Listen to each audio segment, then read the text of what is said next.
கிறிஸ்துவுக்குள் அருமையானவர்களை, ஆமோஸ் தீர்க்கதரிசியின் புத்தகம் 4ஆம் அதிகாரம் 12வது வசனம். ஆகையால் இஸ்ரவேலே, இந்த பிரகாரமாக உனக்கு செய்வேன். இஸ்ரவேலே, நான் இப்படி உனக்கு செய்ய போகிறபடியினால் உன் தேவனை சந்திக்கும்படி ஆயத்தப்படு.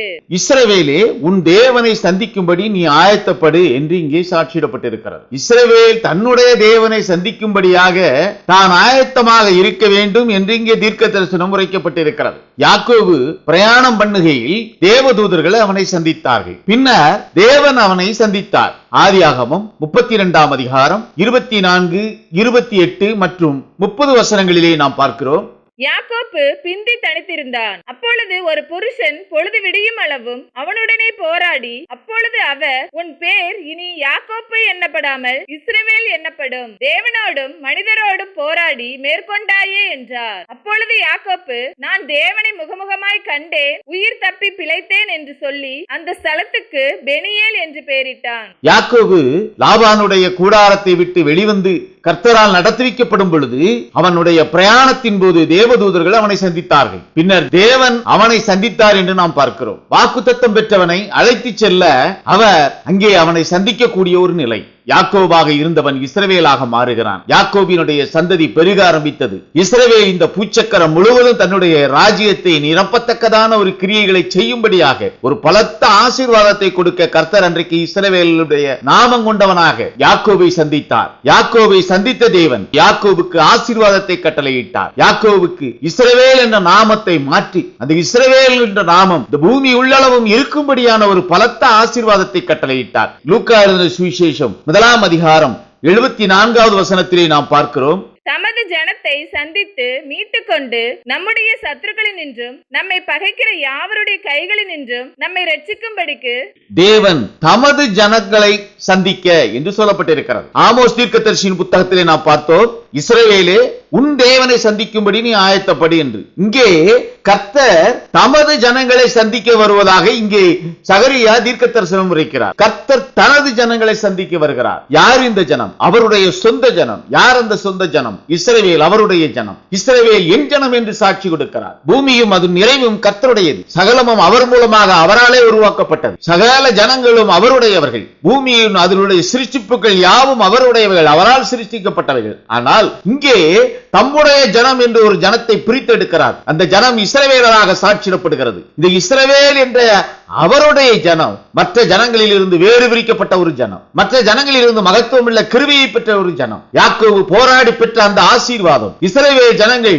இன்றைய வரையிலும் இந்த பூச்சக்கரத்திலே அனுபவித்துக் கொண்டிருக்கக்கூடிய கிருபையாக சாட்சியிடப்பட்டிருக்கிறது. அவர் தம்முடைய ஜனம் என்று சொன்ன அந்த ஜனமானது தங்களுக்குள்ளாக ஆவியின் சரீரம் கொண்ட ஜனம், தங்களுக்குள்ளாக ஆத்மா கொண்ட ஜனம். அவர்கள் கர்த்தத்துவ ஜனங்கள் என்று சாட்சியிடப்படுகிறார்கள். இந்த கர்த்தத்துவ ஜனங்கள் தேவத்துவ ஜனங்களில் இருந்து வேறு பிரிக்கப்பட்டவர்கள். இந்த கர்த்தத்துவ ஜனங்கள் கர்த்தருடைய ஆளுமைக்கு உள்ளாக தங்களுடைய கிரியைகளை இந்த பூச்சக்கரத்திலே நிறைவேற்றுவதற்காக முன்குறிக்கப்பட்டு அனுப்பப்பட்டவர்கள். அப்படி அனுப்பப்பட்ட அந்த ஜனமானது தனக்குள்ளாக மற்ற ஜனங்கள் பெற இயலாது இருக்கக்கூடிய ஒரு ஆவியின் சரீரத்தை தன்னகத்தை கொண்ட ஜனம். அந்த தன்னுடைய ஜனத்தை சந்திப்பதற்காக அவர் வருகிறார் என்று வேதம் சாட்சி கொடுக்கிறது. யாக்கோபு போராடி அந்த ஆசீர்வாதத்தை பெற்றுக் கொண்டார். கர்த்தருடைய அந்த சந்திப்பு அங்கே ஒரு பலத்த ஜாதியை உருவாக்கக்கூடிய சந்திப்பாக ஆசீர்வாதமாக அங்கு அவனுக்கு அமைந்தது. யாக்கோபு இஸ்ரவேலராக மாறி அந்த இஸ்ரவேல் சகல நன்மைகளையும் கர்த்தருடைய சமூகத்தில் இருந்து பெற்றுக்கொள்ளக்கூடிய கிருபையின் பாத்திரமாக அமைந்தது. எகிப்து தேசத்திலே யாக்கோபினுடைய சந்ததி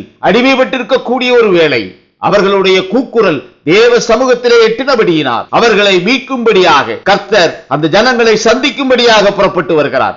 யாத்ராகமம் 4ஆம் அதிகாரம் 31வது வசனத்திலே இதை குறித்து நாம் பார்க்கிறோம். ஜனங்கள் விசுவாசித்தார்கள். கர்த்தர் இஸ்ரவேல் புத்திரரை சந்தித்தார் என்றும் அவர்கள் படு உபத்திரவங்களை கண்ணோக்கி பார்த்தார் என்றும் அவர்கள் கேட்டபோது தலை குனிந்து தொழுது கொண்டார்கள். கர்த்தர் இஸ்ரவேல் புத்திரரை சந்தித்தார் என்று இங்கே சாட்சியிடப்பட்டிருக்கிறது. இங்கே இஸ்ரவேல் புத்திரரை சந்தித்த அந்த தேவனானவர் யாக்கோபை சந்தித்த தேவன், யாக்கோபுக்கு வாக்குத்தத்தத்தை கொடுத்த தேவன், யாக்கோபுக்கு ஆசீர்வாதத்தை கொடுத்த தேவன். அங்கே எகிப்திலே உபத்திரவங்களுக்கு மத்தியிலே இருந்த இஸ்ரவேல் ஜனங்களை சந்தித்தார். யாக்கோபினுடைய புத்திரர்களை சந்தித்தார். எகிப்தின் அடிமை தேசத்தில் இருந்து விடுதலை கொடுத்து அவர்களை வழிநடத்துவதற்காக வந்து இறங்கினார். கர்த்தர் இங்கே இஸ்ரவேல் புத்திரரை சந்திக்க வரக்கூடிய இந்த சந்திப்பானது அவர்களை ரட்சிக்க அவர் வந்து எழும்பின சந்திப்பாகும். அவர் தன்னுடைய ஜனத்தை சந்திக்கிறவராக வேதம் சாட்சி கொடுக்கிறது. யாத்ராகமம் 5ஆம் அதிகாரம் 3வது வசனத்திலே நாம் பார்க்கிறோம். அப்பொழுது அவர்கள், எபிரேயருடைய தேவன் எங்களை சந்தித்தார். நாங்கள் வனாந்திரத்தில் 3 நாள் பிரயாணம் போய் எங்கள் தேவனாகிய கர்த்தருக்கு பலியிடும்படி போகவிட வேண்டும். போகாதிருந்தால் அவர் கொள்ளை நோயும் பட்டயமும் எங்கள் மேல் வரப்பண்ணுவார் என்றார்கள். எபிரேயருடைய தேவன் தங்களை சந்தித்ததை அவர்கள் அறிக்கையிட்டார்கள் என்று பார்க்கிறோம்.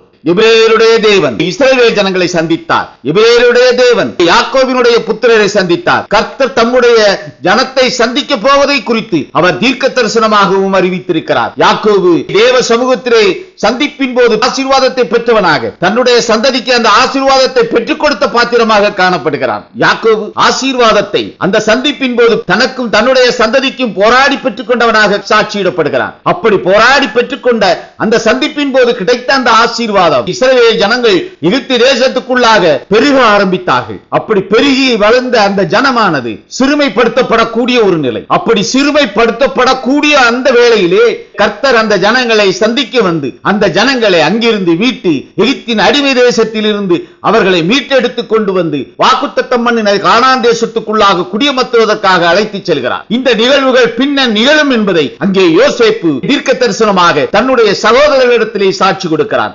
ஆதியாகமம் 50ஆம் அதிகாரம் 24வது வசனத்திலே இதை குறித்து நாம் பார்க்கிறோம். யோசேப்பு தன் சகோதரரை நோக்கி, நான் மரணமடைய போகிறேன். ஆனாலும் தேவன் உங்களை நிச்சயமாய் சந்தித்து நீங்கள் இந்த தேசத்தை விட்டு தாம் ஆபிரகாமுக்கும் ஈசாக்குக்கும் யாக்கோப்புக்கும் ஆணையிட்டு கொடுத்திருக்கிற தேசத்துக்கு போக பண்ணுவார் என்று சொன்னதுமன்றி, யோசேப்பு தன்னுடைய சகோதரரை அழைத்து நிச்சயமாய் தேவன் உங்களை சந்திப்பார், அந்த சந்திப்பின் நாளிலே கர்த்தர் ஆபிரகாமுக்கும் ஈசாக்குக்கும் யாக்கோபுக்கும் வாக்குத்தத்தம் பண்ணின அந்த தேசத்துக்கு நீங்கள் போவீர்கள் என்பதை தீர்க்க தரிசனமாக உரைத்தார். யோசேப்பு இங்கே சொன்ன தீர்க்க தரிசனம் பின்னர் நிறைவேறுகிறது. எகிப்தின் அடிமை தேசத்திலிருந்து புறப்பட்டு செல்லும் பொழுது இஸ்ரவேல் ஜனம் யோசேப்பினுடைய எலும்புகளை தன்னகத்தை எடுத்துக்கொண்டு செல்கிறவர்களாக காணப்படுகிறார்கள். கிறிஸ்துவுக்குள் அருமையானவர்களே, வாக்குத்தத்தம் செய்த அந்த காரியத்தை ஆபிரகாம் ஈசாக்கு யாக்கோபுக்கு ஆணையிட்டு கொடுத்த அந்த தேசத்தை வாக்குத்தத்தமாய் சுதந்திரிக்க செல்லக்கூடிய அந்த ஜனங்களையும் அவர் சந்திக்க வருவார் என்று யோசேப்பு தீர்க்க தரிசனமாக அறிவித்திருக்கிறார்.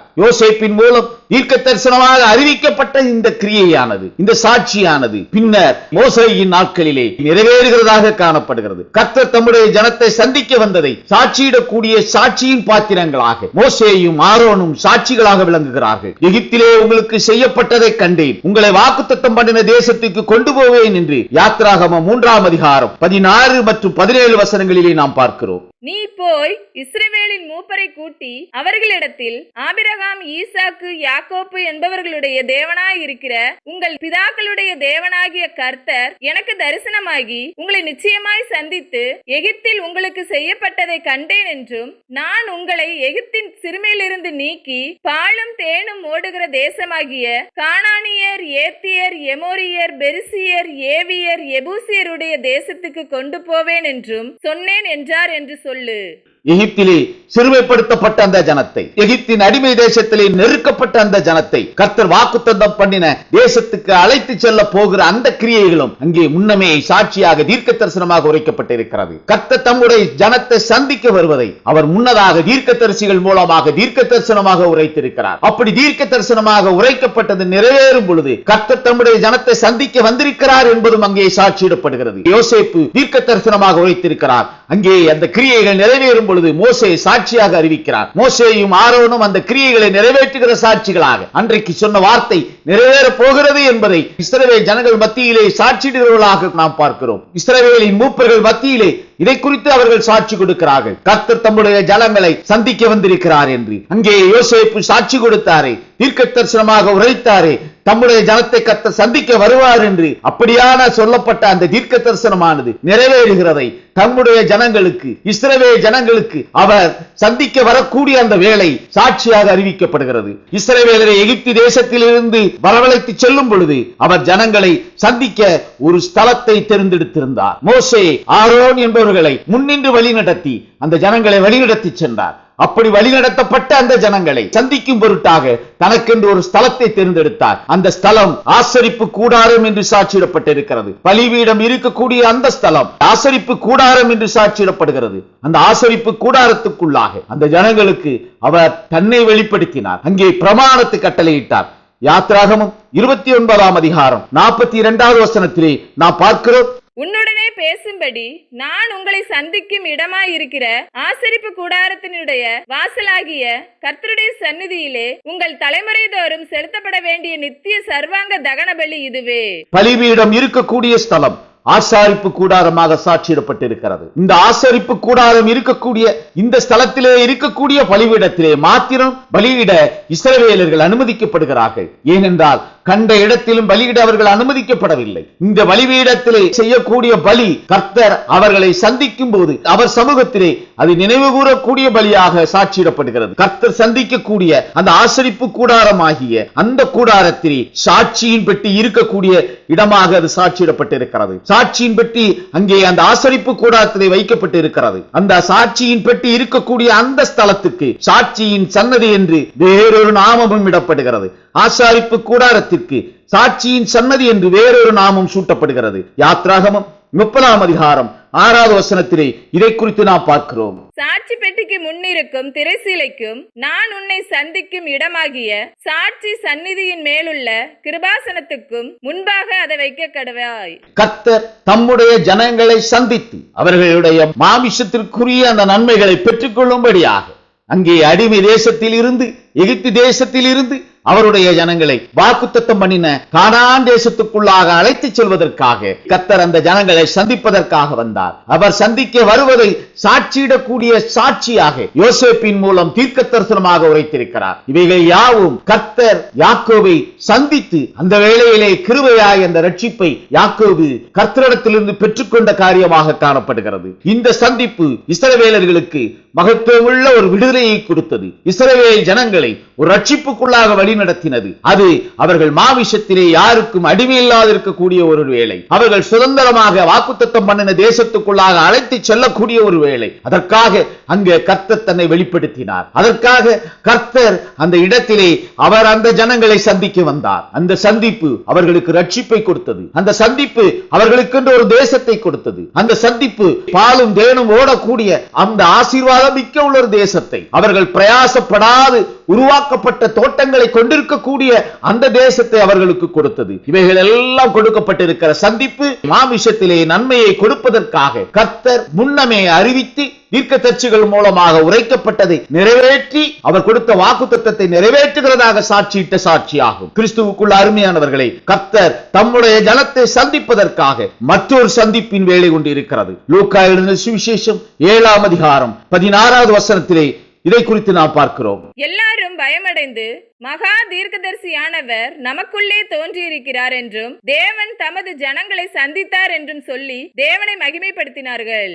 மகா தீர்க்கதரிசியானவர் நமக்குள்ளே தோன்றியிருக்கிறார் என்றும் தேவன் தமது ஜனங்களை சந்தித்தார் என்றும் இங்கே ஜனங்கள் தேவனை மகிமைப்படுத்தினார்கள் என்று சாட்சியிடப்பட்டிருக்கிறது. மரித்த வாலிபனை உயிரோடு எழுப்பிய போது கர்த்தர் அந்த கிரியைகளை இஸ்ரவேல் ஜனங்களுக்கு முன்பாக செய்த போது இங்கே அவர்கள் பயமடைந்து அவர்கள் தேவனை மகிமைப்படுத்தினார்கள் என்று இப்படியாக சொல்லப்பட்டிருக்கிறது. இங்கே தேவன் தம்முடைய ஜனங்களை சந்திக்க வரக்கூடிய ஒரு சந்திப்பை குறித்து சாட்சியிடப்படுகிறது. இந்த சந்திப்பானது தேவன் தம்முடைய ஜனங்களை சந்தித்து அவர் மகிமைப்படக்கூடிய ஒரு காலம். இங்கே கொடுக்கப்பட்டிருக்கிற இந்த சந்திப்பானது மாமிசத்திலே கொடுக்கப்பட்டிருக்கக்கூடிய அங்கே அடிமை தளத்தில் இருந்து விடுதலை கொடுத்து ஆசீர்வாதத்தை கொடுக்கக்கூடிய ஒரு சந்திப்பாக சாட்சியிடப்படவில்லை. இந்த சந்திப்பானது தமது ஜனம் என்று சாட்சியிட்டாரே, என் ஜனம் என்று சாட்சியிட்டாரே, அந்த ஜனத்துக்கு தனக்கென்று கொடுக்கப்பட்டிருக்கிற அந்த ஜனத்துக்கு அவர்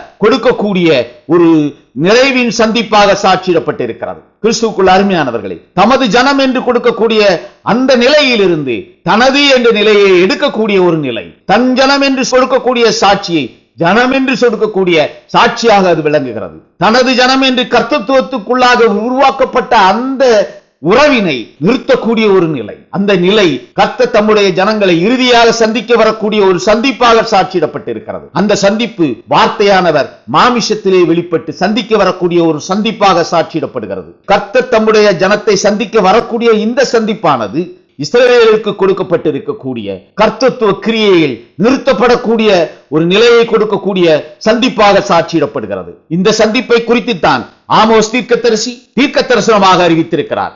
ஆமோஸ் தீர்க்கதரிசியின் புத்தகம் 4ஆம் அதிகாரம் 12வது வசனத்திலே இதை குறித்து நாம் பார்த்திருக்கிறோம். ஆகையால் இஸ்ரவேலே, இந்த பிரகாரமாக உனக்கு செய்வேன். இஸ்ரவேலே, நான் இப்படி உனக்கு செய்ய போகிறபடியினால் உன் தேவனை சந்திக்கும்படி ஆயத்தப்படு. கர்த்தர் தம்முடைய ஜனத்தை சந்திக்க வரக்கூடிய இந்த சந்திப்பானது அவர்கள் தமது ஜனம் என்று சாட்சியிடப்படக்கூடிய அந்த கர்த்தத்துவ கிரியைக்குள்ளாக அவர்கள் நிறைவடையக்கூடிய ஒரு கிரியையை செய்வதற்கு முன்பாக அவர் வரக்கூடிய சந்திப்பாக சாட்சியிடப்படுகிறது. இஸ்ரவேல் ஜனம் தன்னுடைய ஜனமாக சாட்சியிடப்பட்டது. அந்த தன்னுடைய என்று சொல்லப்படுகிற அந்த கிரியைக்குரிய காரியமானது அவர்கள் சரீரத்துக்குள்ளாக பெற்றிருக்கக்கூடிய ஆவியின் சரீரத்துக்குள்ளாக இருக்கக்கூடிய தொடர்பை குறித்ததாகும். அந்த சந்திப்பானது கர்த்தத்துவத்திலே வரக்கூடிய சந்திப்பு, கர்த்தத்துவத்துக்குரியவர்களை சந்திக்கக்கூடிய சந்திப்பு. முன்னர் கர்த்தத்துவத்துக்குரியவர்கள் மாமிசத்திலே பட்ட அடிமைத்தனத்திலும் சிறுமைப்படுதலிலும் வேதனையிலும் இருந்து விடுதலை கொடுக்கக்கூடிய ஒரு நிகழ்வாக சாட்சியிடப்பட்டது. இப்பொழுது பின்னர் வரக்கூடிய இந்த நிகழ்வானது அவர்களுக்குள்ளாக இருக்கக்கூடிய ஆவியின் சரீரம், தன்னகத்தே இருக்கக்கூடிய ஆத்மா என்ற உள்ளான சரீரம், கர்த்தத்துவத்துக்குள்ளாக இருக்கக்கூடிய அந்த உறவு அது நிறுத்தப்பட போகிறதை குறித்து அங்கே சாட்சியாக முன்னறிவித்ததை நிறைவேற்றும் பொருட்டு சந்திக்கக்கூடிய சந்திப்பாக சாட்சியிடப்படுகிறது. கிறிஸ்துவுக்குள் அருமையானவர்களே, தீர்க்கதரிசி சாட்சியிடுகிறார்,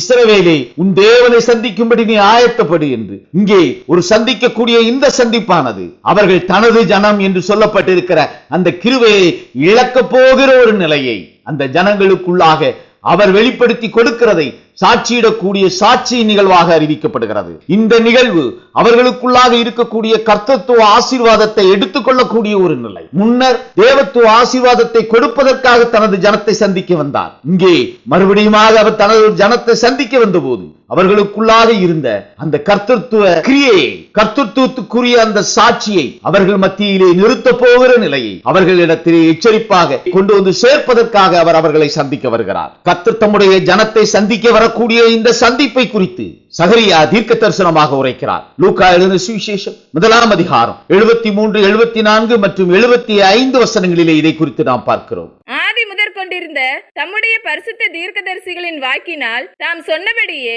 தமது ஜனத்தை சந்தித்து மீட்டுக் கொண்டு நம்முடைய சத்துருக்களினின்றும் நம்மை பகைக்கிற யாவருடைய கைகளினின்றும் நம்மை ரட்சிக்கும்படிக்கு தம்முடைய தாசனாகிய தாவீதின் வம்சத்திலே நமக்கு இரட்சணிய கொம்பை ஏற்படுத்தினார். தேவன் தம்முடைய பரிசுத்த தீர்க்கதரிசிகளின் வாக்கினால் சொன்னபடியே தேவன் தம்முடைய ஜனத்தை சந்திக்க வருவதை தம்முடைய தீர்க்கதரிசிகள் மூலமாக முன்னறிவித்திருக்கிறார். அங்கே முன்னறிவிக்கப்பட்ட அந்த காரியம், தீர்க்க தரிசனமாக அறிவிக்கப்பட்ட அந்த காரியம் அது நிறைவேறும் பொழுதும் சாட்சியாக அறிவிக்கப்படுகிறது. தம்முடைய பரிசுத்த தீர்க்கதரிசிகளின் வாக்கினால் தாம் சொன்னபடியே தமது ஜனத்தை சந்தித்து, அவருடைய ஜனத்தை சந்தித்து, இங்கே சொல்லப்பட்டிருக்கிற அவருடைய ஜனமானது உள்ளான மனிதனை கொண்டிருக்கக்கூடிய ஜனம், கர்த்தத்துவத்துக்குரிய ஜனம். அப்படி கர்த்தத்துவத்துக்குரிய தமது ஜனத்தை அவர் சந்தித்து ரட்சிக்கும்படியாக இங்கே கொடுக்கப்பட்டிருக்கிற இந்த இரட்சிப்பானது கடைசி வேளையிலே பிரமாணத்தை இலகுபடுத்தி கொடுக்கக்கூடிய ரட்சிப்பாகும். இலகுபடுத்தி கொடுக்கப்படக்கூடிய அந்த ரட்சிப்பு அந்த ஜனங்களை அங்கே ரட்சிக்கக்கூடிய ஒரு ரட்சிப்பாக, ரட்சிப்பின் கொம்பாக அங்கே உயர்த்தப்படுகிறது. தேவன் இங்கே ஆமோஸ் தீர்க்கதரிசியின் மூலமாக முன்னறிவித்தபடி இங்கே ஒரு கிரியை நிறைவேறப் போகிறது. அந்த கிரியை நிறைவேறுவதற்கு முன்பாக சகரியா ஒரு தீர்க்க தரிசனமாக ஒரு காரியத்தை சொல்கிறார். அவர் தம்முடைய ஜனத்தை சந்திக்க வருவதை குறித்து சாட்சி கொடுக்கிறார். அப்படி அவருடைய ஜனத்தை குறித்து அவர் சந்திக்க வரக்கூடிய அந்த நிகழ்வு இங்கே யோவான் ஸ்நானகனாக பிறந்த அந்த பாலகன் பிறக்கும் பொழுது கொடுக்கப்பட்ட தீர்க்க தரிசனமாக இங்கே அறிவிக்கப்படுகிறது. இங்கே ஒரு நிகழ்வு சாட்சியிடப்படுகிறது, கர்த்தர் தம்முடைய ஜனத்தை சந்திக்க வருகிறார் என்று. அப்படி தம்முடைய ஜனத்தை சந்திக்க வருவதற்கு முன்பாக நீயோ பாலகனே உன்னதமானவருடைய தீர்க்கதரிசி எனப்படுவாய் என்று யோவான் ஸ்நானகனை குறித்து சாட்சி கொடுக்கிறார். லூக்கா எழுதின சுவிசேஷம் 1 அதிகாரம் 76 வசனத்திலே இதை குறித்து நாம் பார்க்கிறோம். நீயோ பாலகனே உன்னதமானவருடைய தீர்க்கதரிசி என்னப்படுவாய், நீ கர்த்தருக்கு வழிகளை ஆயத்தம் பண்ணவும். கிறிஸ்துவுக்குள் அருமையானவர்களே, கர்த்தர் தம்முடைய ஜனத்தை சந்திக்க வரக்கூடிய ஒவ்வொரு வேளையிலும் அவர் தம்முடைய தூதனை அனுப்புகிறார். இஸ்ரவேல் ஜனங்களை எகிப்து தேசத்திலே சந்திக்க வந்தபோது மோசேயின் மூலமாக தூதன் அனுப்பப்படுகிறார். அந்த தூதன் அந்த ஜனங்களை வழிநடத்தி செல்கிறவனாக காணப்படுகிறார். இங்கே இஸ்ரவேல் ஜனங்களுக்குள்ளாக மாமிசத்திலே பட்ட அந்த சிறுமையை அடிமைத்தளத்திலிருந்து ரட்சிக்கும் பொருட்டாக அந்த தூதன் அவர்களுக்கு முன்பாக அனுப்பப்படுகிறார். அனுப்பப்படுகிறார். அங்கே கர்த்தர் தம்முடைய ஜனத்தை சந்திக்க வருவதற்கு முன்பாக தூதன் அனுப்பப்படுகிறார். முச்செடியின் மத்தியிலிருந்து அந்த தூதன் சாட்சி கொடுத்தான். அந்த தூதன் மோசேயோடு கிரியைகளை செய்கிறவனாக காணப்பட்டான். அந்த ஜனங்களை வழிநடத்தி கானான் தேசத்துக்குள்ளாக சென்று அந்த ஜனங்களை குடியமர்த்தும் வரையிலும் அந்த கிரியைகளை செய்தவனாக காணப்படுகிறார். இங்கே கர்த்தர் தம்முடைய சந்திப்பின் வேலைக்கு முன்பாக அப்படி அவர் சந்திக்க போகிற ஒவ்வொரு கிரியையும் தீர்க்க தரிசனமாக சாட்சியிடப்பட்டிருக்கிறது. அப்படி தீர்க்க தரிசனமாக சாட்சியிட்ட அந்த சந்திப்பின் நிகழ்வுகள் அது நிகழும் போது அது தீர்க்க தரிசனமாக நிறைவேற்றப்பட்டது, நிறைவேறிக் கொண்டிருக்கிறது என்று சாட்சியிடும் பொருட்டாக தூதர்கள் அனுப்பப்படுகிறார்கள். தூதர்கள் வந்து ஒவ்வொரு வேளையிலும் கர்த்தருடைய சந்திப்பை சாட்சியிடுகிறவர்களாக காணப்படுகிறார்கள். எகிப்து தேசத்தில் இருந்து புறப்பட்ட போது கர்த்தர் தம்முடைய ஜனங்களை சந்தித்த வேளையிலே அவர்களை அங்கே எகிப்து தேசத்தில் இருந்து வெளிக்கொணர்ந்து வருகிறார். அப்படி வழிநடந்த போது அந்த ஜனங்களை சந்திக்கும் பொருட்டாக ஆசரிப்பு கூடாரம் என்ற ஒரு ஸ்தலத்தை தேர்ந்தெடுக்கிறார். சாட்சியின் கூடாரம் என்ற ஒரு ஸ்தலத்தை தேர்ந்தெடுக்கிறார். அந்த ஸ்தலத்துக்குள்ளாக உடன்படிக்கை பெட்டி இருந்தது. உடன்படிக்கை என்பது பிரமாணமாகும். அந்த உடன்படிக்கை பெட்டி தூதன் மூலமாக கொடுத்து அனுப்பப்பட்ட உடன்படிக்கை. மோசே என்ற தூதன் மூலமாக கொடுத்து அனுப்பப்பட்ட உடன்படிக்கை. அந்த உடன்படிக்கை அங்கே சாட்சியிடப்படுகிறது. அந்த உடன்படிக்கை அந்த ஜனங்களை சந்திக்கிற ஒரு சந்திப்பாக கர்த்தர் தம்முடைய சந்திப்பின் கிரியைகளை சாட்சிடுகிறதாக அமைகிறது. கர்த்தர் தம்முடைய ஜனங்களை சந்திக்கிற ஒவ்வொரு வேளையிலும் அவர் தம் வருகைக்கு முன்பாக அவர்களை சந்திக்கும் முன்பாக தூதர்களை அனுப்புகிறார். 7 சபை காலங்களிலும் கிறிஸ்தவர்களுக்குள்ளாக அந்த உடன்படிக்கை பெட்டி வைக்கக்கூடிய ஆசரிப்பு கூடாரமாக காணப்படுகிற சபைகளுக்குள்ளாக சபை பிரமாணம் சாட்சியிடப்படுகிறது. அந்த சபை பிரமாணமானது கர்த்தர் தான் தெரிந்தெடுத்த அந்த கூடாரமான ஆசரிப்பு கூடாரத்துக்குள்ளாக காணப்படுகிற உடன்படிக்கையாக காணப்படுகிறது. அது பிரமாணமாக காணப்படுகிறது. அந்த கூடாரத்துக்குள்ளாக பலியிடச் செல்கிறவர்கள், அந்த கூடாரத்துக்குள்ளாக அமர்ந்து பலியிடுகிறவர்கள், அந்த சபைக்குள்ளாக அமர்ந்து பலியிடுகிறவர்கள் கர்த்தரால் தெரிந்து கொள்ளப்பட்டவர்களாக சாட்சியிடப்படுகிறார்கள். கர்த்தருடைய சந்திப்பை அறிந்தவர்களாக காணப்படுகிறார்கள். கிறிஸ்துவுக்குள் அருமையானவர்களை, பிரமாணம் சாட்சியிடப்படக்கூடிய இடம் அது பிரமாணங்களுக்கு சாட்சி கொடுக்கக்கூடிய ஒரு இடம். 7 பொன் குத்துவிளக்குகள் இருக்கும் இடம் சாட்சியின் கூடாரமாக சாட்சியிடப்படுகிறது.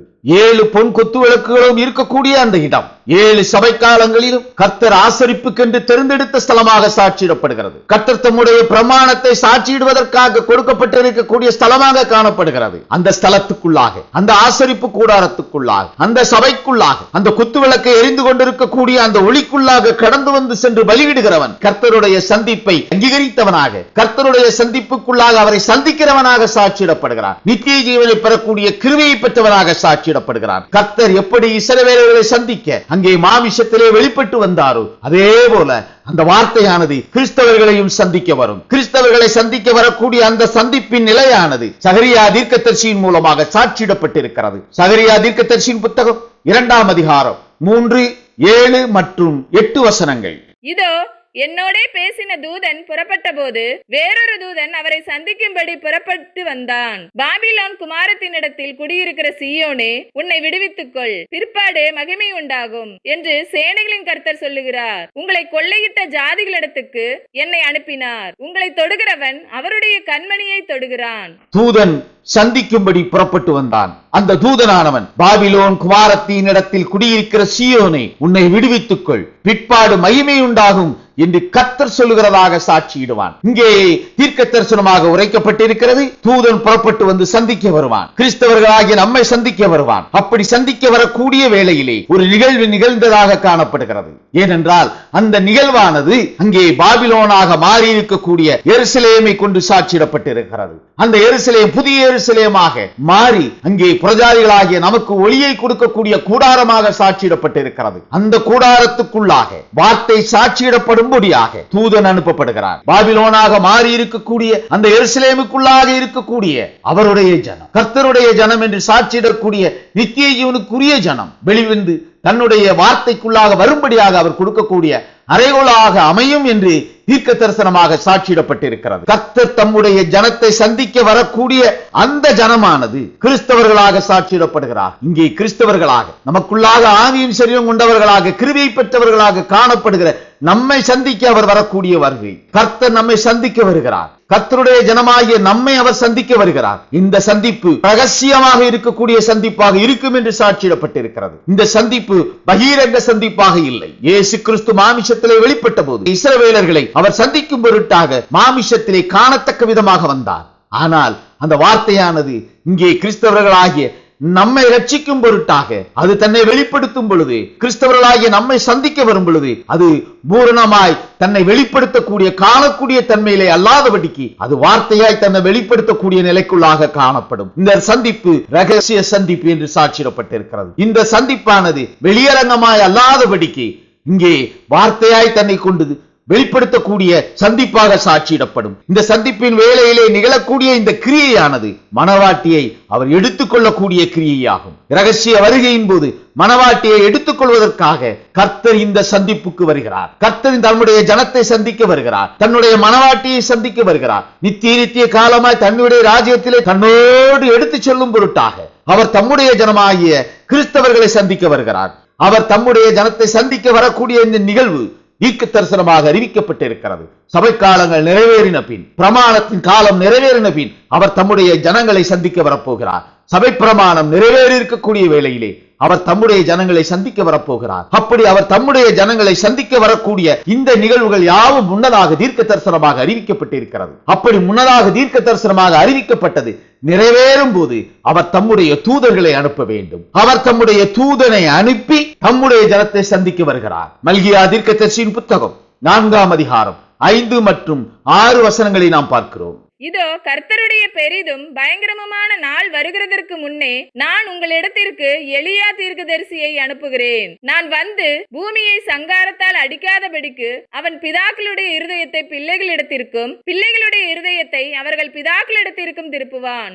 கர்த்தர் தம்முடைய ஜனங்களை சந்திக்க வரும் முன்பாக எலியா தீர்க்கதரிசி அனுப்பப்படுகிறார். அவன் பிள்ளைகளுடைய இருதயத்தை பிதாக்களுடைய இருதயங்களாக, பிதாக்களுடைய இருதயங்களை பிள்ளைகளுடைய இருதயங்களாகவும் மாற்றக்கூடிய கிரியைகளை செய்கிறது. அந்த கிரியைகள் சாட்சியிடப்பட்டிருக்கிறது. இதன் ஒரு பகுதி இஸ்ரவேலருக்குள்ளாக நிறைவேறிற்று. மற்றும் ஒரு பகுதி கிறிஸ்தவர்களாக நமக்குள்ளாக நிறைவேற வேண்டும். நாம் ஆமிஷத்துக்குள்ளாக ஆபிரகாம், ஈசாக்கு, யாக்கோபினுடைய சந்ததிகள் அல்ல. நாம் ஆமிஷத்துக்குள்ளாக அவருடைய ஜனமாக சாட்சியிட்ட இஸ்ரவேலாக இல்லை. அங்கே போராடி பெற்றுக்கொண்டாரே யாக்கோபு, அந்த போராட்டத்துக்குள்ளாக பெற்றுக்கொண்ட இஸ்ரவேல் என்ற நாமத்துக்குரியவர்கள் அல்ல. ஆனாலும் நாம் விசுவாசத்தின்படி அந்த கிருபைக்குள்ளாக கடந்து வந்திருக்கிறோம். நாம் தரிசித்து நடவாமல் விசுவாசித்து நடந்ததாக அப்போஸ்தலனாகிய பவுல் நம்மை குறித்து சாட்சி கொடுக்கிறார். அந்த சாட்சிக்குள்ளாக நாம் கடந்து வந்திருக்கிறோம். கிறிஸ்துவுக்குள் அருமையானவர்களே, இங்கே எலியா தீர்க்கதரிசியாக வந்து இயேசு கிறிஸ்துவின் நாட்களிலே யோவான் ஸ்நானகன் கொடுத்த சாட்சி அவருடைய சந்திப்பு சாட்சியிடக்கூடிய சாட்சியாக அமைந்தது. அதே போலத்த ஒரு நிலை இந்த வார்த்தை தன்னை வார்த்தையாய் வெளிப்படுத்தும் பொழுது அது சாட்சியிடப்பட வேண்டும். அது எலியா தீர்க்கதரிசியின் மூலமாக சாட்சியிடப்பட வேண்டும். அது ஒரு ஆவியின் சரீரத்தின் மூலமாக ஒரு மாம்ச சரீரம் கொடுக்கக்கூடிய சாட்சியாக அமையும். வெளிப்படுத்தின விசேஷம் 11ஆம் அதிகாரம் 3 மற்றும் 4 வசனங்களிலே நாம் பார்க்கிறோம். என்னுடைய 2 சாட்சிகளும் இரட்டு வஸ்திரம் உடுத்திக் கொண்டிருக்கிறவர்களாய் 1260 நாளளவும் தீர்க்க தரிசனம் சொல்லும்படி அவர்களுக்கு அதிகாரம் கொடுப்பேன். பூலோகத்தின் ஆண்டவருக்கு முன்பாக நிற்கிற 2 ஒலிவ மரங்களும் 2 விளக்கு தண்டுகளும் இவர்களே.